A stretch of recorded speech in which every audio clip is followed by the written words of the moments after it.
കഴിഞ്ഞ വർഷം ഒക്ടോബർ മാസത്തിൽ ആരംഭിച്ച ഇസ്രായേൽ ഹമാസ് യുദ്ധം ഇപ്പോഴും മുന്നോട്ട് പോയിക്കൊണ്ടിരിക്കുകയാണ്. അതുമായി ബന്ധപ്പെട്ടിട്ടുള്ള വാർത്തകൾ ദിനം പ്രതി നമ്മൾ കണ്ടുകൊണ്ടിരിക്കുകയുമാണ്. അപ്പോൾ ഈ ഒരു ഇസ്രായേൽ ഹമാസ് യുദ്ധം ആ മിഡിൽ ഈസ്റ്റ് മേഖലയിൽ ആകെ വ്യാപിച്ച് ഒരു റീജിയണൽ വാർ ആവാനുള്ള സാധ്യതയുണ്ട് എന്നും അത് അവിടെ നിന്നും ലോകത്തിൻ്റെ പല ഭാഗങ്ങളിലേക്ക് വ്യാപിച്ച് മറ്റൊരു ലോക മഹായുദ്ധത്തിലേക്ക് തന്നെ നയിച്ചേക്കാമെന്നുമുള്ള ആശങ്കകളും ആളുകൾ പങ്കുവെച്ചുകൊണ്ടിരിക്കുമ്പോഴാണ് ആ ആശങ്കകൾക്ക് ആക്കം കൂട്ടിക്കൊണ്ട് ഇസ്രായേലിൻ്റെയും ഇറാൻ്റെയും ഇടയിൽ നേരിട്ടുള്ള ഒരു യുദ്ധത്തിന് സാഹചര്യം ഒരുങ്ങുന്നു എന്നുള്ള വാർത്തകൾ ഇപ്പോൾ നമ്മുടെ മുന്നിലേക്ക് എത്തിക്കൊണ്ടിരിക്കുന്നത്. സോ ഇസ്രായേലിൻ്റെയും ഇറാൻ്റെയും ഇടയിൽ നടക്കുന്ന പ്രശ്നങ്ങൾ എങ്ങനെയാണ് യുദ്ധസമാനമായിട്ടുള്ള ഒരു സാഹചര്യത്തിലേക്ക് എത്തിച്ചേർന്നത് എന്നുള്ളതാണ് ഇന്നത്തെ ഈ വീഡിയോയിലൂടെ വിശദീകരിക്കുന്നത്. നമുക്ക് വീഡിയോയിലേക്ക് കടക്കാം. My name is Alex. What I do is explain. Welcome to അലക്സ്പ്ലെയിൻ.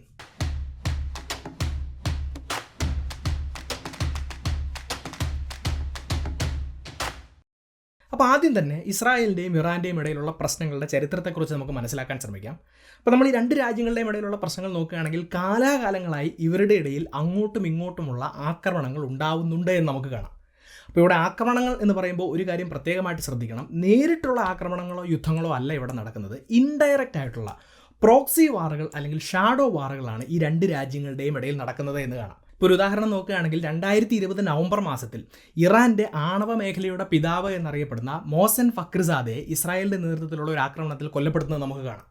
അതുപോലെ തന്നെ ഇറാൻ്റെ പല മിലിറ്ററി ഫെസിലിറ്റികളെയും ന്യൂക്ലിയർ ഫെസിലിറ്റികളെയും ഇസ്രായേലിൻ്റെ നേതൃത്വത്തിൽ ആക്രമിക്കുന്നത് നമുക്ക് കാണാം. അപ്പോൾ ഇതിന് വ്യക്തമായിട്ടുള്ള തിരിച്ചടിയും ഇറാൻ കൊടുക്കുന്നുണ്ട്. ഇസ്രായേലിൻ്റെ പല ഡിപ്ലോമാറ്റുകളും ലോകത്തിൻ്റെ വിവിധ ഭാഗങ്ങളിൽ വെച്ച് ആക്രമണങ്ങളിൽ കൊല്ലപ്പെടുന്നു. അതുപോലെ തന്നെ ഇസ്രായേലിൻ്റെ മിലിറ്ററി എസ്റ്റാബ്ലിഷ്മെൻറ്റുകളും ഇൻ്റലിജൻസ് എസ്റ്റാബ്ലിഷ്മെൻറ്റുകളും ഇറാൻ്റെ നേതൃത്വത്തിൽ ആക്രമിക്കപ്പെടുന്നത് നമുക്ക് കാണാം. അപ്പോൾ ഇത്തരത്തിലുള്ള ഒരു പ്രോക്സി വാറൊക്കെ ആയിട്ടാണ് അവർ മുന്നോട്ട് പോകുന്നത്.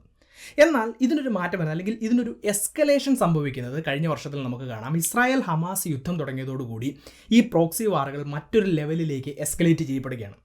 അപ്പോൾ ഇവിടെ എല്ലാവർക്കും ഒരു സംശയം തോന്നും, എന്തുകൊണ്ടാണ് ഇസ്രായേലിൻ്റെയും ഇറാൻ്റെയും ഇടയിൽ ഇത്തരത്തിലൊരു ശത്രുത നടക്കുന്നതും കാലാകാലങ്ങളായിട്ട് ഇത്തരത്തിലുള്ള ഇൻഡയറക്റ്റ് ആയിട്ടുള്ള യുദ്ധങ്ങൾ നടക്കുകയും ചെയ്യുന്നത്.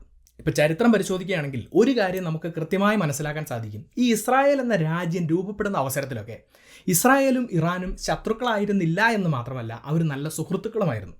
ഇസ്രായേൽ എന്ന രാജ്യം രൂപീകരിക്കുമ്പോൾ ആ രാജ്യത്തെ റെക്കഗ്നൈസ് ചെയ്ത ആദ്യ രാജ്യങ്ങളിൽ ഒന്നായിരുന്നു ഇറാൻ എന്ന് നമുക്ക് കാണാം. പക്ഷേ ഇവിടെ ഒരു കാര്യം നമ്മൾ കൃത്യമായി മനസ്സിലാക്കണം. അന്നത്തെ ഇറാനും ഇന്നത്തെ ഇറാനും തമ്മിൽ വലിയൊരു വ്യത്യാസമുണ്ട്. ആ വ്യത്യാസം എന്താണെന്ന് ചോദിച്ചു കഴിഞ്ഞാൽ ഇറാൻ്റെ ഭരണാധികാരികളിലും ഭരണ സംവിധാനത്തിലുമാണ് ആ വ്യത്യാസമുള്ളത്. 1940, 50, 60 കാലഘട്ടത്തിലൊക്കെ ഇറാൻ ഭരിച്ചിരുന്നത് ഒരു ഷാ റജീമാണ്. ഷായുടെ നേതൃത്വത്തിലായിരുന്നു ഇറാൻ മുന്നോട്ട് പോയിരുന്നത് എന്ന് കാണാം. ഈ ഷാ റജീമിൻ്റെ ഏറ്റവും വലിയ പ്രത്യേകത അവർ അമേരിക്കയുടെ ഉറ്റ സുഹൃത്തുക്കളായിരുന്നു. അമേരിക്കയുമായി വളരെ സൗഹൃദത്തിലായിരുന്നു അവർ മുന്നോട്ട് പോയിക്കൊണ്ടിരുന്നത്.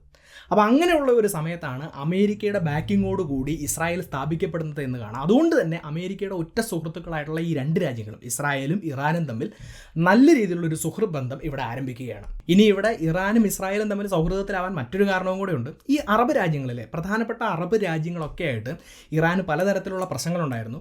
ഇതേ സമയത്ത് ഇസ്രായേൽ കടന്നു വരുമ്പോൾ ഇസ്രായേലും അറബ് രാജ്യങ്ങളും തമ്മിലും വലിയ രീതിയിലുള്ള പ്രശ്നങ്ങൾ ഉണ്ടാകുന്നത് കാണാം. സോ ഈ അറബ് രാജ്യങ്ങൾക്കെതിരെയുള്ള ഒരു സഖ്യമായി മാറുന്നതിനും കൂടെ വേണ്ടിയിട്ടാണ് ഇസ്രായേലും ഇറാനും തമ്മിൽ നല്ല സൗഹൃദത്തിൽ മുന്നോട്ട് പോകുന്നതെന്ന് കാണാൻ കഴിയും. ഇനി അത് മാത്രമല്ല, പലതരത്തിലുള്ള ടെക്നോളജി ഷെയറിങ്ങുകളും മറ്റു കാര്യങ്ങളും എല്ലാം ഈ രണ്ട് രാജ്യങ്ങളുടെയും ഇടയിൽ ഉണ്ടാകുന്നുണ്ട്. ഇസ്രായേലിൽ നിന്നുള്ള ഫാമിംഗ് ടെക്നോളജികളും മിലിറ്ററി ടെക്നോളജികളും എല്ലാം ഇറാന് ട്രാൻസ്ഫർ ചെയ്ത് കൊടുക്കുന്നു. എന്ന് മാത്രമല്ല, ആ ഒരു കാലഘട്ടത്തിൽ ഇസ്രായേലിൽ ഇറക്കുമതി ചെയ്തിരുന്ന ഓയിലിൻ്റെ ഭൂരിഭാഗവും ഇറാനിൽ നിന്നാണ് വന്നിരുന്നത് എന്ന് നമുക്ക് കാണാം. അപ്പോൾ ഇത്തരത്തിൽ വളരെ നല്ല സൗഹൃദത്തിലാണ് ഈ രണ്ട് രാജ്യങ്ങളും മുന്നോട്ട് പോയിക്കൊണ്ടിരുന്നത് എങ്കിലും ആ സൗഹൃദത്തിന് കോട്ടം തട്ടുന്നത് 1979 ഇറാനിലെ ഇസ്ലാമിക് റവല്യൂഷന് ശേഷമാണ് എന്ന് കാണാം.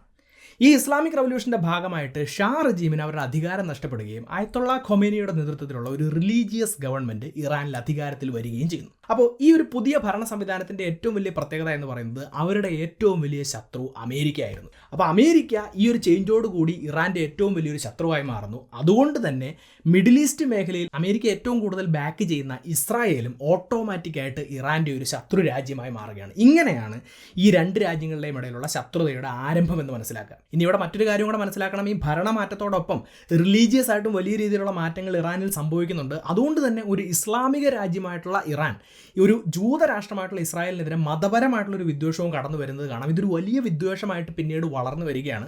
നിങ്ങൾ ശ്രദ്ധിക്കുകയാണെങ്കിൽ ഒരു കാര്യം മനസ്സിലാവും. ഈ ഇറാനിലൊക്കെയുള്ള നേതാക്കന്മാർ ഇസ്രായേലിനെതിരെയുള്ള പ്രസംഗങ്ങളോ അങ്ങനെയുള്ള കാര്യങ്ങളൊക്കെ നടക്കുമ്പോൾ ഇസ്രായേൽ എന്ന വാക്ക് പോലും അവർ ഉപയോഗിക്കാതെ മറ്റു പലതരത്തിലുള്ള പ്രയോഗങ്ങളിലൂടെയാണ് ആ ഒരു രാജ്യത്തെ അവർ റെഫർ ചെയ്യുന്നതെന്ന് കാണാം. അത്രയും വലിയൊരു വിദ്വേഷത്തിലേക്ക് ഇറാൻ ഈ ഇസ്രായേലിനെതിരെ മാറുകയാണ്. ഇനി അത് മാത്രമല്ല, ഈ വിദ്വേഷത്തിന് പിന്നിൽ മറ്റൊരു ലക്ഷ്യവും കൂടി ഉണ്ടായിരുന്നു. ഇറാൻ നമ്മൾ നോക്കുകയാണെങ്കിൽ അന്നും ഇന്നും ഈ ഒരു അറബ് മേഖല അല്ലെങ്കിൽ ഒരു മിഡിൽ ഈസ്റ്റ് മേഖലയിലെ ഒരു കീ പ്ലെയറായിട്ട്, ഒരു പവർഫുൾ പ്ലെയറായി മാറാൻ ആഗ്രഹിക്കുന്ന ഒരു രാജ്യമാണ്. അപ്പോൾ അതിന് വേണ്ടിയിട്ട് ഈ അറബ് രാജ്യങ്ങളുടെ പിന്തുണ പിടിച്ചു പറ്റാനും അവർ ഈ ശത്രുതയെ ഉപയോഗിക്കുന്നുണ്ട്. എന്തുകൊണ്ടാണെന്ന് ചോദിച്ചു കഴിഞ്ഞാൽ നമുക്കറിയാം, ആ ഒരു കാലഘട്ടത്തിൽ അറബ് രാജ്യങ്ങളും ഇസ്രായേലും തമ്മിൽ പലതരത്തിലുള്ള പ്രശ്നങ്ങളും യുദ്ധങ്ങളും ഒക്കെ നടക്കുന്നുണ്ട്. സോ ഇസ്രായേലിനെ ഒരു വലിയ ശത്രുവായിട്ട് ഇറാൻ പ്രഖ്യാപിച്ചു കഴിയുമ്പോൾ ഇത്തരത്തിലുള്ള അറബ് രാജ്യങ്ങളുടെ സപ്പോർട്ട് അവർക്ക് കിട്ടും എന്നുള്ള ഒരു ലക്ഷ്യത്തോടു കൂടിയും ഈ ഒരു ശത്രുതയെ അവർ ഉപയോഗിക്കുന്നത് നമുക്ക് കാണാം. അപ്പോൾ ഈ രീതിയിലൊരു ശത്രുത നിലനിൽക്കുന്നത് കൊണ്ടാണ് ഈ രണ്ട് രാജ്യങ്ങളുടെയും ഇടയിൽ പലതരത്തിലുള്ള പ്രോക്സി വാറുകളും ഷാഡോ വാറുകളും ഒക്കെ നടക്കുന്നതെന്ന് മനസ്സിലാക്കുക. ഈ ഇസ്രായേൽ ഹമാസ് യുദ്ധത്തിൻ്റെ ഭാഗമായിട്ട് അത് എസ്കലേറ്റ് ചെയ്ത് കുറച്ചുകൂടെ വലിയ രീതിയിൽ നടക്കുന്നുണ്ട് എന്നുള്ളത് തിരിച്ചറിയാം. ഇപ്പോൾ തന്നെ ഈ ഇസ്രായേൽ ഹമാസ് യുദ്ധത്തിൻ്റെ ഭാഗമായിട്ട് വരുന്ന വാർത്തകൾ നിങ്ങൾ ശ്രദ്ധിക്കുകയാണെങ്കിൽ ഗാസയിൽ നിന്നുകൊണ്ട് ഹമാസ് ഇസ്രായേലിനെ അറ്റാക്ക് ചെയ്യുന്നുണ്ടെങ്കിലും ഈ ഹമാസിന് വ്യക്തമായിട്ടുള്ള എല്ലാ പിന്തുണയും കൊടുക്കുന്നത് ഇറാനാണ് എന്ന് നമുക്ക് കാണാം.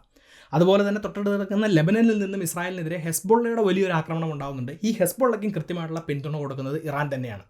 ഇനി യമനിലെ ഒരു റെബൽ ഗ്രൂപ്പായിട്ടുള്ള ഹൂതി ഗ്രൂപ്പ് റെഡ് സീയിൽ ഇസ്രായേലുമായി ബന്ധപ്പെട്ടിട്ടുള്ള കപ്പലുകളെയൊക്കെ ആക്രമിക്കുന്നുണ്ട്. ഈ ഹൂതി റെബൽസിനും കൃത്യമായിട്ടുള്ള പിന്തുണ കൊടുക്കുന്നത് ഇറാനാണ് എന്ന് നമുക്ക് കാണാം. സോ ഈ രീതിയിൽ പ്രോക്സി ഗ്രൂപ്പുകളെ ഉപയോഗിച്ചുകൊണ്ട് ഇസ്രായേലിനെതിരെ കൃത്യമായിട്ടുള്ള ഒരു ആക്രമണമാണ് ഇറാൻ നടത്തുന്നത്. ഇറാനെതിരെയുള്ള പ്രത്യാക്രമണങ്ങൾ ഇസ്രായേലിൻ്റെ ഭാഗത്തു നിന്ന് ഉണ്ടാകുന്നുണ്ട്. ഇപ്പോൾ നോക്കുകയാണെങ്കിൽ ഡിസംബർ 25 ഇറാൻ റവല്യൂഷണറി ഗാർഡിൻ്റെ സീനിയർ അഡ്വൈസറായിരുന്ന സയ്യദ് റേസ മൊസാവിയെ ഇസ്രായേൽ ഒരു ആക്രമണത്തിലൂടെ കൊലപ്പെടുത്തുന്നുണ്ട്. അതുപോലെ തന്നെ ഹെസ്ബോള്ളയുടെയൊക്കെ പല സീനിയർ കമാൻഡോകളെയും ഇസ്രായേൽ ആക്രമണത്തിലൂടെ കൊലപ്പെടുത്തുന്നത് നമുക്ക് കാണാം. ഇനി നിങ്ങൾ വാർത്തകൾ ശ്രദ്ധിച്ചിട്ടുണ്ടെങ്കിൽ ഒരു കാര്യം കണ്ടിട്ടുണ്ടാവും. ഇറാഖിലെ എബ്രിൽ എന്ന് പറഞ്ഞിട്ടുള്ള സ്ഥലത്തുള്ള ഒരു എസ്റ്റാബ്ലിഷ്മെൻറ്റ് ഇസ്രായേലിൻ്റെ മൊസാദിൻ്റെ ഒരു സീക്രട്ട് എസ്റ്റാബ്ലിഷ്മെൻ്റ് ആണ് എന്ന് പറഞ്ഞുകൊണ്ട് ഇറാൻ ഒരു മിസൈൽ ആക്രമണം നടന്ന വാർത്തകളൊക്കെ നിങ്ങൾ ശ്രദ്ധിച്ചിട്ടുണ്ടാവും. അപ്പോൾ ഈ തരത്തിലാണ് ഈ രണ്ട് രാജ്യങ്ങളുടെയും ഇടയിലുള്ള പ്രോക്സി വാറുകളും അല്ലെങ്കിൽ ഇൻഡയറക്റ്റ് വാറുകളും നടക്കുന്നത് എന്നുള്ളത് മനസ്സിലാക്കുക. ഈ രാജ്യങ്ങളുമായി ബന്ധപ്പെട്ടിട്ടുള്ള ആളുകളെ മറ്റ് രാജ്യങ്ങളിൽ വെച്ച് വധിക്കുക, അല്ലെങ്കിൽ ഈ രാജ്യങ്ങളെ മറ്റ് ഗ്രൂപ്പുകളുടെ സഹായത്തോടു കൂടി ആക്രമിക്കുക, ഇങ്ങനെയുള്ള കാര്യങ്ങളിലായിരുന്നു ഈ രണ്ട് രാജ്യങ്ങളും ഏർപ്പെട്ടിരുന്നത്. ഈ ഇസ്രായേൽ ഹമാസ് യുദ്ധത്തിൻ്റെ സമയത്ത് അതൊന്ന് എസ്കലേറ്റ് ചെയ്തിരുന്നുവെങ്കിലും ഒരു കാര്യം നമ്മൾ കൃത്യമായി മനസ്സിലാക്കണം, ഈ രണ്ട് രാജ്യങ്ങളുടെയും ഇടയിൽ നേരിട്ടുള്ള യാതൊരു തരത്തിലുള്ള പ്രശ്നങ്ങളും ഇതേവരെ ഉണ്ടായിരുന്നില്ല. എന്നാൽ കഴിഞ്ഞ ഏപ്രിൽ 1 ആ സാഹചര്യത്തിന് മാറ്റം വരികയാണ്. ഈ സിറിയൻ തലസ്ഥാനമായിട്ടുള്ള ഡമാസ്കസിലുള്ള ഇറാൻ്റെ എംബസിക്ക് നേരെ ഒരു വലിയ ബോംബാക്രമണം ഉണ്ടാവുകയാണ്. ഈ ആക്രമണത്തിൻ്റെ ഭാഗമായിട്ട് ആ എംബസിയിലുണ്ടായിരുന്ന മിലിറ്ററി ഉദ്യോഗസ്ഥരുൾപ്പെടെ കുറേയധികം ഇറാൻ പൗരന്മാരുടെ ജീവൻ നഷ്ടപ്പെടുകയും ചെയ്യുന്നു. ഈ ഒരു സമയത്ത് ഇറാൻ വലിയൊരു ആരോപണം മുന്നോട്ട് വയ്ക്കുകയാണ്. ഈ ഒരു അറ്റാക്ക് നടത്തിയത് ഇസ്രായേലാണ് എന്നുള്ളതായിരുന്നു അവരുടെ ആരോപണം. എന്നാൽ ഈ ഒരു ആരോപണത്തെ ഇസ്രായേൽ തള്ളിക്കളയുകയാണ്. ഈ അറ്റാക്ക് നടത്തിയത് അവരല്ല എന്ന് മാത്രമല്ല, ഈ അറ്റാക്ക് നടന്നത് അവരുടെ എംബസിക്കെതിരെ, ഇറാൻ്റെ എംബസിക്കെതിരെയല്ല, കേവലം ഒരു മിലിറ്ററി എസ്റ്റാബ്ലിഷ്മെൻറ്റിനെതിരെയാണ് എന്നും ഇസ്രായേൽ പറയുന്നു. പക്ഷേ ഈ ഒരു അറ്റാക്കിൻ്റെ ഭാഗമായി പ്രധാനമായിട്ടും രണ്ട് പ്രശ്നങ്ങളാണ് ഇറാന് നേരിടേണ്ടി വരുന്നത്. ഒന്നാമത്തേതെന്ന് പറയുന്നത്, ഈ എംബസി, ഇറാൻ്റെ ഈ എംബസി സിറിയയിലാണ് എങ്കിലും ഈ ഒരു എംബസിയുടെ ലാൻഡ് ഇറാൻ്റെ സോവറിൻ ലാൻഡായിട്ടാണ് എപ്പോഴും പരിഗണിക്കപ്പെടുന്നത്. അപ്പോൾ ഈ ഒരു ബോംബാക്രമണം നടന്നത് സിറിയയിലാണ് എങ്കിലും ശരിക്കും ഇറാൻ്റെ മണ്ണിൽ ആക്രമണം നടത്തിയതുപോലെയാണ് ഇതെപ്പോഴും വ്യാഖ്യാനിക്കപ്പെടുക. അപ്പോൾ ഇറാന് നേരിട്ട് അറ്റാക്ക് നടന്നതുപോലെ ഇത് വ്യാഖ്യാനിക്കപ്പെടും. ഇനി രണ്ടാമത്തെ കാര്യം, ഇറാൻ്റെ വളരെ പ്രധാനപ്പെട്ട ഒരു മിലിറ്ററി ഓഫീസർ ഈ അറ്റാക്കിൻ്റെ ഭാഗമായി കൊല്ലപ്പെടുകയാണ്. ഇറാൻ്റെ ലെബനനിലെയും സിറിയയിലെയും ഓപ്പറേഷൻസിന് നേതൃത്വം കൊടുക്കുന്ന ജനറൽ മുഹമ്മദ് റേസ സഹേദി എന്ന് പറഞ്ഞിട്ടുള്ള ആളാണ് ഇവിടെ കൊല്ലപ്പെടുന്നത്. അപ്പോൾ ഈ രണ്ട് ഭാഗങ്ങളിൽ നിന്നുകൊണ്ടുമാണ് ഇസ്രായേലിനെതിരെ അവർ ഏറ്റവും വലിയ അറ്റാക്ക് നടത്തുന്നത് എന്നുള്ളത് മനസ്സിലാക്കുക. അതുകൊണ്ട് തന്നെ വലിയൊരു തിരിച്ചടിയാണ് ഇറാൻ ഇവിടെ നേരിടേണ്ടി വന്നത്. അപ്പോൾ ഇങ്ങനെ ഒരു സാഹചര്യം നിലനിൽക്കുന്നത് കൊണ്ട് തന്നെ 100% ഇറാൻ്റെ ഭാഗത്തു നിന്നും ഇസ്രായേലിനെതിരെ ഒരു തിരിച്ചടി ഉണ്ടാവുമെന്ന് എല്ലാ രാജ്യങ്ങളും എല്ലാ എക്സ്പേർട്ടുകളും ഒരുപോലെ അഭിപ്രായപ്പെടുകയാണ്. അപ്പോൾ ഇതിൻ്റെ രണ്ട് കാരണങ്ങളാണ് ആളുകൾ മുന്നോട്ട് വെക്കുന്നത്. ഒന്നാമത്തേത് 1963 വിയന്ന കൺവെൻഷൻ പ്രകാരം ഒരു രാജ്യത്തിൻ്റെ എംബസി എന്ന് പറയുന്നത് ആ രാജ്യത്തിൻ്റെ സോവറിൻ ലാൻഡായിട്ട് പരിഗണിക്കപ്പെടും. ഞാൻ ഓൾറെഡി പറഞ്ഞു കഴിഞ്ഞു, സിറിയയിലെ ഇറാൻ്റെ എംബസിക്ക് നേരെയാണ് അറ്റാക്ക് നടന്നതെങ്കിലും ഇറാൻ്റെ സ്വന്തം മണ്ണിൽ, ഇറാൻ്റെ പരമാധികാരമുള്ള സ്വന്തം മണ്ണിൽ അറ്റാക്ക് നടത്തിയതുപോലെ ഇത് വ്യാഖ്യാനിക്കപ്പെടും. അതായത് ഇറാന് നേരിട്ടുള്ള ഒരു അറ്റാക്കായിട്ട് ഇതിനെ വ്യാഖ്യാനിക്കാൻ വേണ്ടി സാധിക്കും. ഇനി രണ്ടാമത്തേത് ഞാൻ ഓൾറെഡി പറഞ്ഞു, വളരെ ഇമ്പോർട്ടൻ്റ് ആയിട്ടുള്ള ഒരു മിലിറ്ററി ഓഫീസറാണ് ഇവിടെ കൊല്ലപ്പെട്ടിരിക്കുന്നത്. ഇതിനു മുന്നേയും ഇറാനെതിരെ ആക്രമണങ്ങൾ ഉണ്ടാവുകയും ഇറാൻ്റെ പ്രധാനപ്പെട്ട മിലിറ്ററി ഓഫീസർമാർ കൊല്ലപ്പെടുകയും ചെയ്യുമ്പോൾ ഇറാൻ കൃത്യമായിട്ടുള്ള തിരിച്ചടി കൊടുത്തിരിക്കുന്നത് നമുക്ക് കാണാം. ഇപ്പോൾ ഒരു ഉദാഹരണം നോക്കുകയാണെങ്കിൽ 2020 ജനുവരിയിൽ ഇറാൻ്റെ IRGCയുടെ അന്നത്തെ കമാൻഡറായിരുന്ന ഖാസിം സൊലൈമാനിയെ അമേരിക്കയുടെ നേതൃത്വത്തിൽ അറ്റാക്ക് ചെയ്ത് കൊലപ്പെടുത്തുന്നുണ്ട്. അതിന് തൊട്ടടുത്ത ദിവസം തന്നെ ഇറാഖിലുണ്ടായിരുന്ന അമേരിക്കയുടെ ഒരു മിലിറ്ററി ബേസിനെതിരെ ഇറാൻ ഒരു വലിയ മിസൈൽ ആക്രമണം നടത്തുന്നുണ്ട്. അപ്പോൾ ഇങ്ങനെയുള്ള സാഹചര്യങ്ങളൊക്കെ നിലനിൽക്കുന്നത് കൊണ്ട് ഇറാൻ്റെ ഭാഗത്തു നിന്നും ഒരു അറ്റാക്ക് ഉണ്ടാകാനുള്ള സാധ്യത കൂടുതലാണ് എന്ന് എല്ലാവരും മനസ്സിലാക്കുകയാണ്. മാത്രമല്ല, ലോകത്തിലെ പ്രധാനപ്പെട്ട ഇൻ്റലിജൻസ് ഏജൻസികളെല്ലാം വരുന്ന 48 മണിക്കൂറുകൾക്കുള്ളിൽ ഇറാൻ്റെ ഭാഗത്തു നിന്നും ഇസ്രായേലിനെതിരെ നേരിട്ടുള്ള ഒരു അറ്റാക്ക് നടക്കാൻ സാധ്യതയുണ്ട് എന്നുള്ള ഇൻ്റലിജൻസ് റിപ്പോർട്ടുകളും പുറത്തുവിടുകയാണ്. ഈ ഒരു സമയത്ത് ഇസ്രായേലിൻ്റെ ഭാഗത്തു നിന്നും വലിയ രീതിയിലുള്ള ഒരു വാർണിംഗ് മുന്നോട്ട് വയ്ക്കുകയാണ്. ഇസ്രായേലിനെതിരെ ഏതെങ്കിലും തരത്തിലുള്ള അറ്റാക്ക് ഇറാൻ്റെ ഭാഗത്തു നിന്നുണ്ടായാൽ തീർച്ചയായിട്ടും വലിയ രീതിയിലുള്ള തിരിച്ചടി നേരിടേണ്ടി വരും എന്നുള്ളൊരു വാർണിംഗ് ആണ് അവർ മുന്നോട്ട് വെക്കുന്നത്. മാത്രമല്ല ഇസ്രായേലിന് എല്ലാവിധ സപ്പോർട്ടും കൊടുത്തുകൊണ്ട് അമേരിക്കയും മുന്നോട്ട് വരികയാണ്. അമേരിക്കൻ പ്രസിഡന്റ് ജോ ബൈഡൻ പറഞ്ഞത് ഇസ്രായേലും അമേരിക്കയും തമ്മിലുള്ള റിലേഷൻ ഒരു അയൺ ക്ലാഡ് റിലേഷൻഷിപ്പാണ്, അതുകൊണ്ട് ഇസ്രായേലിന് എല്ലാവിധത്തിലുള്ള സപ്പോർട്ടും അമേരിക്കയുടെ ഭാഗത്തു നിന്നുണ്ടാകുമെന്ന് അവരും പറയുന്നു. അപ്പോൾ കാര്യങ്ങൾ ഇങ്ങനെയൊക്കെ ആയിക്കഴിഞ്ഞപ്പോൾ ഇതൊരു വലിയ യുദ്ധത്തിലേക്ക് പോകാൻ സാധ്യതയുണ്ട് എന്ന് എല്ലാവരും മനസ്സിലാക്കുകയാണ്. ഇന്ത്യ ഉൾപ്പെടെയുള്ള രാജ്യങ്ങൾ പൗരന്മാരോട് ഇറാനിലേക്കോ ഇസ്രായേലിലേക്കോ യാത്ര ചെയ്യരുത് എന്ന് പറയുന്നു. പല രാജ്യങ്ങളും ഈ രണ്ട് രാജ്യങ്ങളിലേക്കുമുള്ള വിമാന സർവീസുകൾ നിർത്തിവെക്കുകയും വലിയൊരു ഭീതിയിലേക്ക് ലോകം പോവുകയും ചെയ്യുകയാണ്. അപ്പോൾ ഇവിടെ കുറച്ചാളുകളെങ്കിലും പ്രതീക്ഷിച്ചിരുന്നത് സാധാരണ ഇസ്രായേലിൻ്റെയും ഇറാൻ്റെയും ഇടയിൽ നടക്കുന്നത് പോലുള്ളൊരു ഇൻഡയറക്റ്റ് അറ്റാക്ക് നടക്കാനേ സാധ്യതയുള്ളൂ എന്നുള്ളതാണ്. അതായത് ഇറാനിൽ നിന്നും ഇൻഡയറക്റ്റ് ആയിട്ട് ഇസ്രായേലിനെതിരെ ഏതെങ്കിലും തരത്തിലുള്ള ചെറിയൊരു അറ്റാക്ക് മാത്രമേ നടക്കുകയുള്ളൂ എന്ന് ചിലരെങ്കിലും വിശ്വസിച്ചിരുന്നുവെങ്കിലും എല്ലാവരെയും ഞെട്ടിച്ചുകൊണ്ട് ഡയറക്റ്റ് ആയിട്ടുള്ള ഒരു അറ്റാക്ക് തന്നെ ഇറാൻ്റെ ഭാഗത്ത് നിന്ന് ഇസ്രായേലിനെതിരെ ഉണ്ടാവുകയാണ്.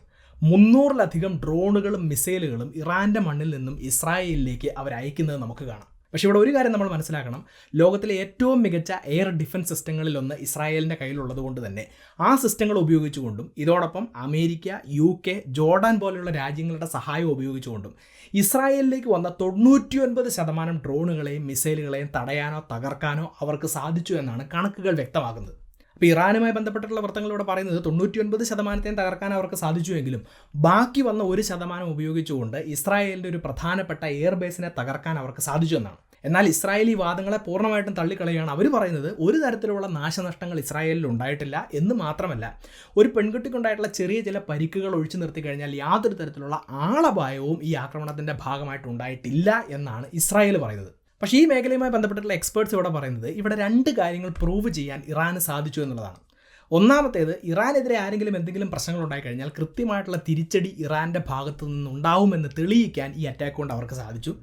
രണ്ടാമത്തേത്, ഇസ്രായേലുമായിട്ട് എന്തെങ്കിലും പ്രശ്നങ്ങൾ ഭാവിയിലുണ്ടായാലും ഒരു യുദ്ധത്തിലേക്കൊക്കെ പോകേണ്ടി വന്നാൽ 1500 കിലോമീറ്ററുകൾക്ക് അപ്പുറത്ത് നിന്നുകൊണ്ടും മിസൈലുകൾ അയക്കാനും പ്രിസിഷൻ സ്ട്രൈക്ക് നടത്താനും അവർക്ക് സാധിക്കുമെന്ന് തെളിയിക്കാനും കൂടെ ഈ ഒരു അറ്റാക്ക് കൊണ്ട് ഇറാന് സാധിച്ചു എന്നാണ് എക്സ്പേർട്സ് അഭിപ്രായപ്പെടുന്നത്. പക്ഷേ ഈ വാർത്ത ലോകം കേട്ടത് വലിയൊരു ആശങ്കയോട് കൂടിയാണ്. കാരണം ഇറാനിൽ നിന്നും ഇസ്രായേലിനെതിരെ നേരിട്ടൊരു അറ്റാക്ക് ഉണ്ടായിക്കഴിഞ്ഞാൽ തീർച്ചയായിട്ടും കൃത്യമായിട്ടുള്ള തിരിച്ചടി കൊടുക്കുമെന്ന് ഇസ്രായേൽ നേരത്തെ തന്നെ പറഞ്ഞിരുന്നു. ഇസ്രായേൽ അങ്ങനെ തിരിച്ചടി കൊടുത്തു കഴിഞ്ഞാൽ ഇസ്രായേലിന് സപ്പോർട്ട് കൊടുക്കുമെന്ന് അമേരിക്ക പോലുള്ള രാജ്യങ്ങളും പറഞ്ഞിരുന്നു. അപ്പോൾ ചരിത്രം പഠിക്കുന്ന ആളുകൾക്കറിയാം ഇത്തരത്തിലുള്ള രംഗങ്ങൾ നമ്മൾ ചരിത്രത്തിൽ ഇതിന് മുന്നേയും കണ്ടിട്ടുണ്ട്. ലോകത്തിലെ രാജ്യങ്ങൾ 2 ചേരികളിലായിട്ട് നിൽക്കുന്നു, അങ്ങോട്ടും ഇങ്ങോട്ടും യുദ്ധകാഹളം മുഴക്കുന്നു, അങ്ങോട്ടും ഇങ്ങോട്ടും വാണിങ്ങുകൾ കൊടുക്കുന്നു. ഇത്തരത്തിലുള്ള സാഹചര്യങ്ങളൊക്കെ ലോകമഹായുദ്ധങ്ങൾക്ക് മുന്നെയാണ് നമ്മൾ കണ്ടിട്ടുള്ളത്. അതുകൊണ്ടാണ് ഇസ്രായേലും ഇറാനും തമ്മിലൊരു യുദ്ധം ഉണ്ടായി കഴിഞ്ഞാൽ അതൊരു പക്ഷേ ഒരു ലോകമഹായുദ്ധത്തിലേക്ക് നയിച്ചേക്കാമെന്നുള്ള ഒരു ആശങ്കകൾ ആളുകൾ മുന്നോട്ട് വെച്ചത്. പക്ഷേ വാർത്തകളൊക്കെ ശ്രദ്ധിക്കുമ്പോൾ ഒരു കാര്യം നമുക്ക് വ്യക്തമാവും, ഈ സാഹചര്യങ്ങൾ ഇതുപോലൊരു വലിയ പ്രശ്നത്തിലേക്ക് നയിക്കുന്നില്ല. ഈ പ്രശ്നങ്ങളെല്ലാം ഒന്ന് സ്ലോ ഡൗൺ ആവുകയാണ്. പൂർണ്ണമായിട്ട് സമാധാനം വന്നു എന്ന് പറയാൻ പറ്റില്ല. പക്ഷെ എന്തുകൊണ്ടാണ് അത് സംഭവിക്കുന്നത്? ആദ്യത്തെ പ്രതികരണം വരുന്നത് ഇറാൻ്റെ ഭാഗത്തു നിന്നാണെന്ന് കാണാം. അവർ പറയുന്നത് ഈ പ്രശ്നങ്ങൾ ഇവിടം കൊണ്ട് അവസാനിച്ചു എന്നാണ്. അതായത് ഇറാനെതിരെ ഇസ്രായേലിൻ്റെ ഭാഗത്തു നിന്ന് ഒരു ആക്രമണം ഉണ്ടാകുന്നു, ഒരു പ്രത്യാക്രമണം ഇറാൻ്റെ ഭാഗത്തു നിന്ന് തിരിച്ചുണ്ടാകുന്നു, ഇതോടുകൂടി അധ്യായം അവസാനിച്ചു, കൂടുതൽ അറ്റാക്ക് നടത്താൻ അവർ ആഗ്രഹിക്കുന്നില്ല, ഇങ്ങോട്ട് എന്തെങ്കിലും അറ്റാക്ക് ഉണ്ടായാൽ മാത്രമേ തിരിച്ചടിക്കുകയുള്ളൂ എന്ന് ഇറാൻ പറയുന്നു. ഇസ്രായേലിൻ്റെ ഭാഗത്തുനിന്നുണ്ടായിരുന്ന നീക്കം അവരവരുടെ വാർ ക്യാബിനറ്റ് കൺവീൻ ചെയ്യുകയാണ്. വാർ ക്യാബിനറ്റിൻ്റെ ഒരു മീറ്റിംഗ് നടത്തുന്നു.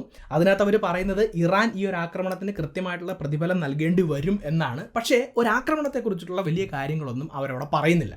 അപ്പോൾ ഈ ഒരു സാഹചര്യത്തിൽ ഇൻ്റർനാഷണൽ കമ്മ്യൂണിറ്റിയിൽ നിന്ന് വന്നിട്ടുള്ള റിയാക്ഷൻസ് കൂടി നമ്മൾ മനസ്സിലാക്കണം. അമേരിക്ക ഉൾപ്പെടെയുള്ള രാജ്യങ്ങൾ ഇപ്പോൾ ഇസ്രായേലിനോട് പറയുന്നത് ഈ ഒരു സിറ്റുവേഷനെ എസ്കലേറ്റ് ചെയ്യരുത് എന്നാണ്, വലിയ രീതിയിലുള്ള ഒരു ആക്രമണത്തിലേക്ക് പോകരുത് എന്നുള്ളതാണ്. ഇതുമായി ബന്ധപ്പെട്ടിട്ടുള്ള വാർത്തകൾ നമ്മൾ നോക്കുകയാണെങ്കിൽ അമേരിക്കൻ പ്രസിഡന്റായിട്ടുള്ള ജോ ബൈഡൻ ഇസ്രായേൽ പ്രധാനമന്ത്രിയായിട്ടുള്ള ബെഞ്ചമിൻ നെതന്യാഹുവിനോട് പറഞ്ഞിരിക്കുന്നത് ഇറാനുമായിട്ട് നേരിട്ടൊരു യുദ്ധമുണ്ടായാൽ അമേരിക്ക ആ യുദ്ധത്തിൽ പങ്കാളിയാവുകയില്ല എന്നാണ്. അതുപോലെ തന്നെ ഇത്തരത്തിലുള്ളൊരു പ്രശ്നത്തിലേക്ക്, ഇറാനെതിരെയുള്ളൊരു യുദ്ധത്തിലേക്ക് ഇസ്രായേൽ അമേരിക്കയെ മനഃപൂർവ്വം വലിച്ചിഴക്കുകയാണെന്നുള്ളൊരു പ്രൈവറ്റ് കൺസേണും ജോ ബൈഡൻ മുന്നോട്ട് വെച്ചിട്ടുണ്ട് എന്നാണ് വാർത്തകൾ സൂചിപ്പിക്കുന്നത്. അതുപോലെ തന്നെ UK, ഫ്രാൻസ് പോലുള്ള രാജ്യങ്ങളും വലിയൊരു പ്രത്യാക്രമണത്തിന് പോകരുത് എന്നുള്ളൊരു നിർദ്ദേശമാണ് ഇസ്രായേലിന് മുന്നിൽ വെച്ചിരിക്കുന്നത്. അപ്പോൾ ഇതേ അഭിപ്രായം തന്നെയാണ് G7 രാജ്യങ്ങളും യൂറോപ്യൻ യൂണിയനും ഐക്യരാഷ്ട്ര സംഘടനയുടെ സെക്രട്ടറി ജനറലും എല്ലാം ഇസ്രായേലിന് മുന്നിൽ വെക്കുന്നത് എന്ന് നമുക്ക് കാണാം. ഈ പ്രശ്നം എസ്കലേറ്റ് ചെയ്യരുത്, ശക്തമായിട്ടുള്ള ഒരു പ്രത്യാക്രമണത്തിലേക്ക് പോകരുത്, സമാധാനത്തോടു കൂടി മുന്നോട്ട് പോകണമെന്നാണ് അവരെല്ലാവരും ഇസ്രായേലിനോട് ആവശ്യപ്പെടുന്നത്. സോ ഇസ്രായേലിൻ്റെ വാർ ക്യാബിനറ്റ് കൺവീൻ ചെയ്തുകൊണ്ടിരിക്കുകയാണ്. ഇറാൻ ഇതിന് വില കൊടുക്കേണ്ടി വരുമെന്ന് അവർ പറയുന്നുണ്ട്. ഇസ്രായേൽ ഒരു തിരിച്ചടി കൊടുക്കുമെന്ന് തന്നെയാണ് എല്ലാവരും പറയുന്നത്. പക്ഷേ ഇങ്ങനെ ഒരു ആക്രമണത്തിന് ഇസ്രായേൽ പോകുമ്പോൾ അവർക്ക് മുന്നിൽ ചില പ്രധാനപ്പെട്ട പ്രശ്നങ്ങൾ ഉയർന്നു നിൽക്കുകയാണ്. ഒന്നാമത്തേത്, ഇറാനെ ഇനി ആക്രമിച്ചാൽ ഇതിലും ശക്തമായ തിരിച്ചടി ഉണ്ടാകുമെന്ന് അവർ താക്കീത് ചെയ്തിട്ടുണ്ട്. അതുകൊണ്ട് ഇറാന് മേലെ ഇസ്രായേൽ ഒരു ആക്രമണം നടത്തിയാൽ അത് വലിയൊരു യുദ്ധത്തിനും അതിൻ്റെ ഭാഗമായിട്ടുള്ള നാശനഷ്ടങ്ങൾക്കും കാരണമായേക്കാം. ഇനി രണ്ടാമത്തേത്, ലോകരാജ്യങ്ങളും സംഘടനകളും ആക്രമണം നടത്തരുത് എന്ന് പറഞ്ഞിട്ടും ആക്രമണം നടത്തി അത് വലിയ പ്രശ്നങ്ങൾക്ക് കാരണമായാൽ, അതോടൊപ്പം അമേരിക്ക പോലെയുള്ള രാജ്യങ്ങൾ യുദ്ധത്തിൽ ഇസ്രായേലിനെ സഹായിക്കാൻ മുന്നോട്ട് വരാതിരുന്നാൽ ഒറ്റയ്ക്കുള്ള ഒരു പോരാട്ടം ഒരുപക്ഷെ ഇസ്രായേലിൻ്റെ നിലനിൽപ്പിനെ തന്നെ ബാധിക്കാൻ സാധ്യതയില്ലേ എന്നുള്ള ചോദ്യമാണ്. ഇനി മൂന്നാമത്തേത്, നിലവിൽ ഇസ്രായേൽ ഗാസയിൽ ആക്രമണം നടത്തുന്നു, ഒപ്പം ഹിസ്ബുള്ളയുടെയും ഹൂതി വിമതരുടെയും ആക്രമണങ്ങളെ പ്രതിരോധിക്കുന്നു. ഇതിൻ്റെ എല്ലാം ഒപ്പം ഇറാനിൽ മറ്റൊരു യുദ്ധമുഖം കൂടി തുറക്കേണ്ടി വന്നാൽ അത് കൂടുതൽ പ്രശ്നങ്ങൾക്ക് കാരണമാകില്ലേ എന്നുള്ള ചോദ്യമാണ്. അപ്പോൾ ഇത്തരം പ്രശ്നങ്ങളെ എല്ലാം ബാലൻസ് ചെയ്ത് ഇസ്രായേൽ ഒരു ആക്രമണത്തിന് മുതിരുമോ എന്നും അങ്ങനെ ഒരു ആക്രമണം നടന്നാൽ അതിൻ്റെ പ്രത്യാഘാതങ്ങൾ എന്താവുമെന്നുമാണ് ലോകം ഇപ്പോൾ ആശങ്കയോടെ കാത്തിരിക്കുന്നത്. കൂടുതൽ പ്രശ്നങ്ങൾ ഉണ്ടാകാതെ സമാധാനത്തിൽ കാര്യങ്ങൾ മുന്നോട്ട് പോകട്ടെ എന്ന് നമുക്ക് പ്രത്യാശിക്കാം. അപ്പോൾ ഇന്നത്തെ ഈ വീഡിയോയിലൂടെ നിലവിലത്തെ സാഹചര്യത്തിൽ ഇറാൻ ഇസ്രായേൽ വിഷയത്തിൽ എന്താണ് നടക്കുന്നത് എന്ന് കൃത്യമായി നിങ്ങൾക്ക് മനസ്സിലാക്കാൻ സാധിച്ചിട്ടുണ്ട് എന്ന് വിശ്വസിക്കുന്നു. അതുകൊണ്ട് തന്നെ ഈ വിഷയത്തെക്കുറിച്ചുള്ള നിങ്ങളുടെ അഭിപ്രായങ്ങളും നിർദ്ദേശങ്ങളും സംശയങ്ങളും നിങ്ങൾക്കറിയാവുന്ന എക്സ്ട്രാ പോയിന്റുകളും എല്ലാം നിങ്ങൾ കമൻറ്റ് ബോക്സിൽ രേഖപ്പെടുത്തുക. ഈ ഒരു വീഡിയോ മറ്റുള്ളവർ കാണുന്നത് നല്ലതാണെന്ന് തോന്നുന്നുണ്ടെങ്കിൽ തീർച്ചയായിട്ടും ഈ വീഡിയോ ഷെയർ ചെയ്യുക. ഇതുപോലത്തെ നല്ല നല്ല വീഡിയോസുമായി വീണ്ടും വരുന്നതുവരേക്കും നന്ദി.